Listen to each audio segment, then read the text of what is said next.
What is prior art? This is an important question in evaluating whether a patent is actually new.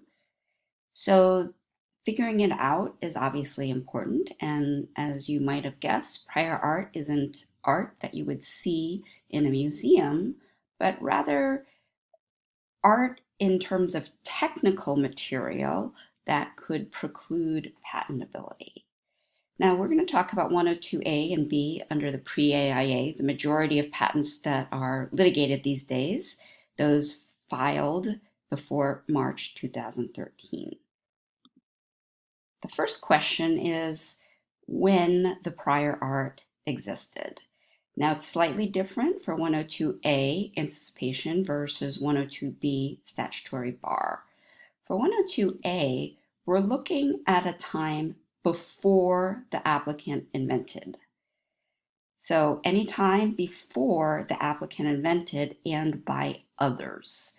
So in other words, the inventor can never bar herself under this provision. And for invention, the default date is the date of the patent application, although if there was the actual invention date before that, i.e. if the inventor has proof that they came up with stuff before that, documented, then that can help establish an earlier date. Now, what about 102B? There's a different time period here. It's talking about how an inventor could be barred even if they were first to invent, if it's been more than 1 year before the patent application. So anticipation is anything before the invention, whereas 102B is more than 1 year before the date of the application. If it's 6 months before, no problem, but more than 1 year, the inventor has waited too long. That's what the little clock is supposed to signal, and so you're not entitled to a patent. Now, you're probably wondering, what is prior art that counts? These provisions list a number of things in terms of things that are used, patented, printed publications, but let's talk about it in a little more detail. So these are all examples of prior art. So at the top, the Science magazine, that's a printed publication. Printed publication is anything printed. So it could be an article, it could also be a patent or a patent application. So somewhat confusingly, the statute talks about printed publications or patents or patent applications, but they're actually all the same thing. Anything printed is in the same category. In addition, prior art could be things in public. So there could be something in public. So for example, this video screen is in public. It's not in print, but it is something in public. So if this was the invention, if it's in public, that could potentially be a problem if it's at the right time. Public uses, public knowledge, and under 102B, you also have whether the invention is on sale. So on sale means it's subject to a commercial offer for sale and that it is ready for patenting. So what does that mean? You may be thinking that it has to do with whether the patent was licensed. But in fact, what we're really talking about is whether the actual thing embodying the invention is sold. So for example, if you have an electric car, we're talking about the actual car being sold. We are not talking about the patent rights. Now, there is one more issue in terms of the prior art, and that is where it is located. So for printed publications, it's anywhere in the world. So even if it was in Timbuktu, and even if no one actually saw it, if it was publicly accessible so someone could see it, it counts.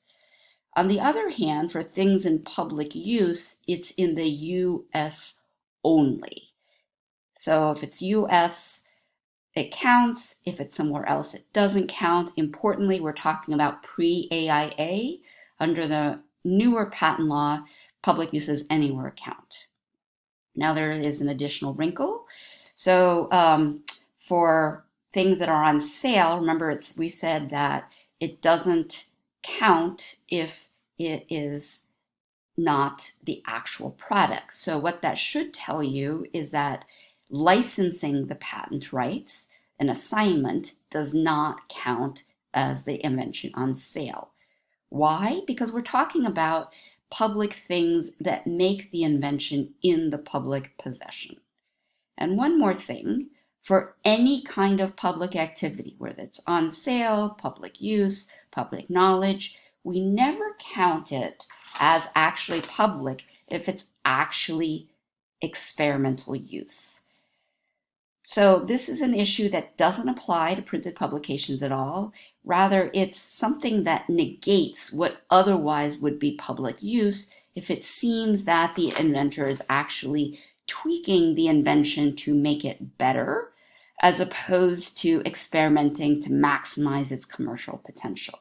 There are a bunch of factors that go into play. It's basically in terms of, is the inventor having control and trying to improve it, or is the inventor really just trying to extend the time that they can work on it?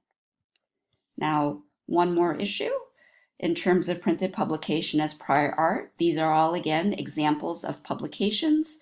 Up here, it says patent application publication. That's how you know it's a patent application.